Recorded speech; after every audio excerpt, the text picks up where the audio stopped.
If you'd like to see how I did these Polygel 3D molten metal nails, please keep watching.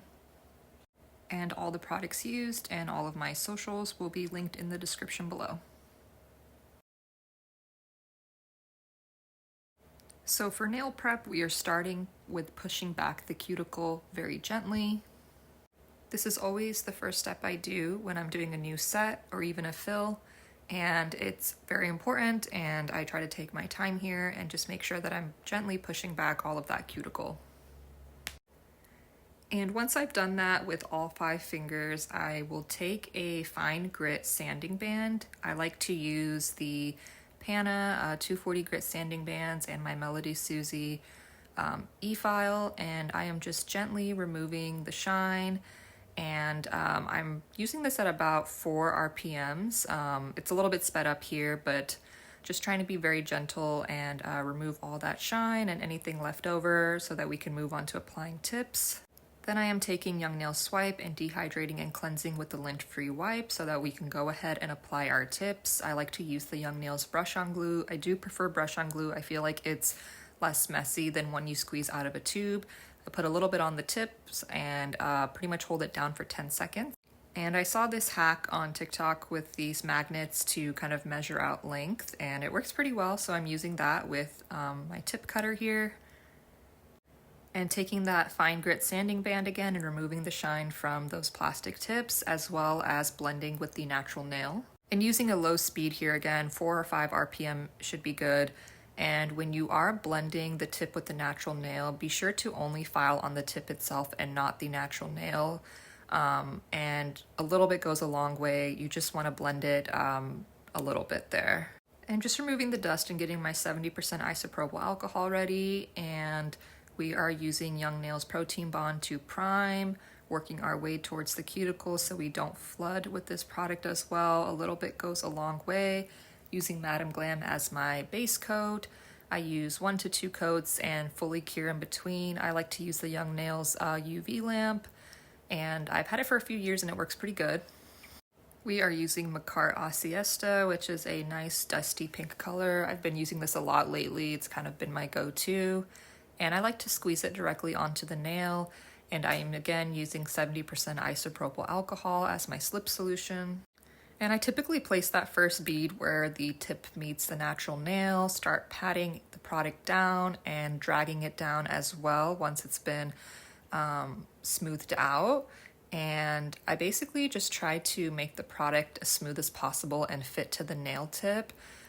This is where using pre-shaped nail tips helps a lot because you're basically just trying to make your polygel fit to that nail tip and stick to that shape as well as you can. And placing 1 small cuticle bead here and tucking that into the cuticle area and dragging the product down. When you're dragging, you don't want to use also too much pressure, just a combination of patting and dragging, trying to smooth out the product and taking off any excess. I did end up adding another bead near the cuticle. You can see it was kind of thin in that area, and I did want to make sure the apex was nice and strong since these nails are a little bit long. I like to use the edges of the brush to tuck into that cuticle area. And again, patting really is the key to polygel. You want to make sure that your brush is also not too wet, but just enough to mold the product. If there is product getting stuck in your brush, you can just wipe it off with a lint-free wipe. And if it is starting to get a little sticky, you probably do need a little bit slip solution. And again, for the thumb, tucking that product into the cuticle area, I like to use the very edges of the brush and kind of tilt the brush up when I'm working on the cuticle area to make sure it's as flush as possible. And just dragging that product down and try to make sure it's as smooth as possible and remove any excess product before filing so that it saves time when I'm shaping. Then for the ring finger, starting with that first bead here, again near the where the tip meets the natural nail, patting, and then dragging that product down, always cleaning up those sidewalls. The more excess product you remove before curing, the more time you will save on shaping. And again, trying to make sure that product is tucked into those corners at the cuticle area, and then dragging that product down from there. Here I had a little bit too much extra product, but that's okay. Sometimes it can be a little hard to estimate with polygel.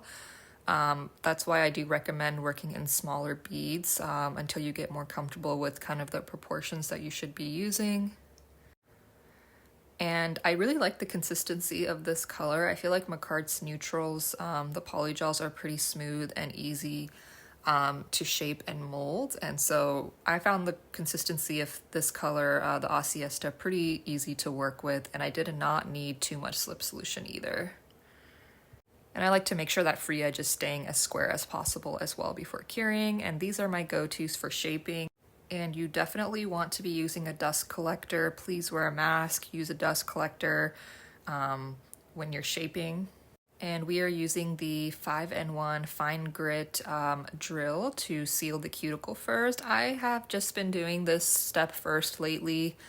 I like to see how the shape looks after sealing the cuticle so that I don't file too much where I don't need to. So if you're comfortable, I like to do this step first before I go in with the round pana bit and smooth out and debulk the rest of the nail. And again, refine that cuticle area, make sure that apex area is nice and smooth as well. And if you put too much product in the area, this is a great way to debulk with this bit. And I do like to go over the entire nail as well with this bit just to kind of smooth things and even things out. I talk about this bit a lot, but it's one of my favorite bits. I do like to use the 5N1 for sealing the cuticle, but this is just a great kind of supplement to further clean up that area and the rest of the nail, as well as under the nail. Definitely want to clean up any excess product under there so it's nice and clean.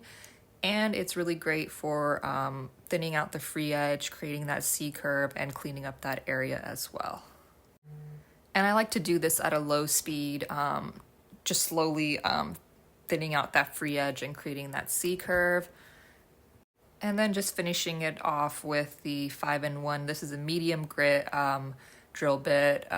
Optional, you'll probably be okay without it, but I just like to make sure everything's nice and smooth before I go in with my 80/80 grit hand file, clean up those sidewalls, go over the surface of the nail just one more time. There is something about hand filing, especially with the 80 grit hand file, that it just gets it really smooth. I feel like in a way that sometimes an E-file can't, and it's definitely really good for making sure those sidewalls are nice and straight, and that the free edge as well. You'll see here in a second how I use this motion to make sure the free edge is nice and straight and as crispy as possible. So yeah, 80/80 grit hand files are definitely a must if you want a very crispy shape. I would definitely recommend seasoning the file before you use it, especially if you're not super used to them. They can definitely be very sharp, so just be a little careful. But because they are so sharp, that's why they're so great for filing, and they can really help you get the perfect square shape. Yeah, I usually finish off my filing just going over the surface of the nail with that hand file before I take some more young nail swipe, and just remove all that dust and make sure I have a nice clean surface before I go in for nail art. And so here is how the application is looking. I had already tried the chrome on the thumb, so ignore that. But we are taking the Kupa top coat, applying one layer and curing that fully. And we are trying liquid chrome today. I was very excited to try this liquid chrome and see how it worked. I was able to snag one of the last liquid chromes in that color from Zillabeau, I believe is the brand. I believe they've been selling out very quickly, so I was able to get this one color that they had and was able to try it out for this look here. So yeah, just taking that Kupa top coat, applying a layer to each finger, and fully curing that in my lamp. I don't have my lamp on camera just because it doesn't work well with my filming setup, but I am curing between each layer of polygel and with the top coat. So I am taking the liquid chrome and taking this kind of mini makeup sponge and applying the liquid chrome directly to the sponge, and then we are going to go ahead and apply that to the nail. This liquid chrome is really cool. It had kind of the consistency of lip gloss, and the packaging and the applicator really reminded me of that. And so then we just take our sponge and we apply it to the nail, and you can already see that this chrome is very pigmented, I guess you could say. It's showing up really easily. You don't need a ton of product, and it was really easy and fun to apply. So I'm a big fan of the liquid chrome. Highly recommend checking it out. And I just applied a little bit more on the sponge between each nail just to make sure I was getting even and full coverage. Again, you can see that it's already kind of showing that iridescent effect, just with a little bit of that product. And here is how it's looking here at this point.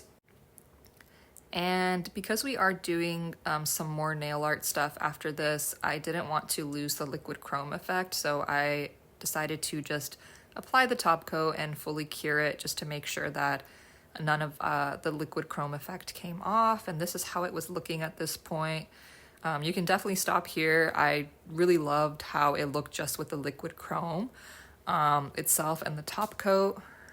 But for the 3D nail art, I did apply a little bit of protein bond just to make sure that it had something to anchor to, since I did put top coat on. Optional, but I did it for safe measure. We are using the makartt rhinestone glue and just going in and making some kind of 3D blob shapes. Apply it however you'd like, have fun with this part, and just be sure to fully cure it. Then I'm using this vivd nails purple metallic paint. Really nice color, just mixing it up really well before I take a small detail brush.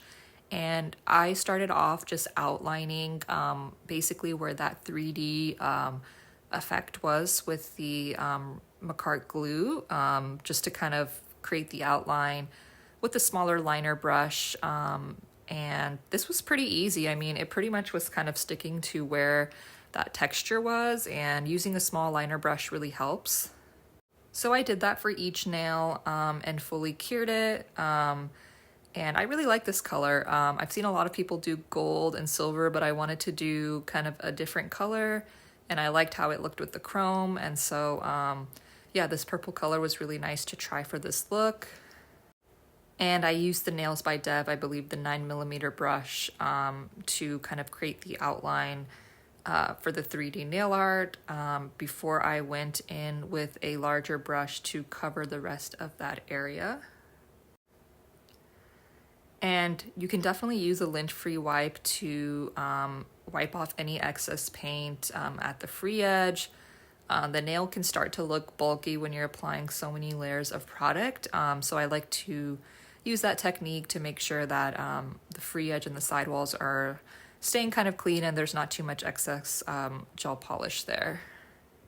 So yeah, just finishing up the outline for each nail here, you can see how I did a variety of kind of shapes, kind of a abstract French tip, I guess you can say here. And again, the nail brush and was sticking pretty well just to the 3D parts. And then I took a larger brush and basically just filled in the rest of the areas with the gel polish to finish off this look, and fully cured that. Try to make sure it's as even as possible, applying a second coat as needed. But this was pretty easy with the larger brush, so highly recommend finishing it off this way.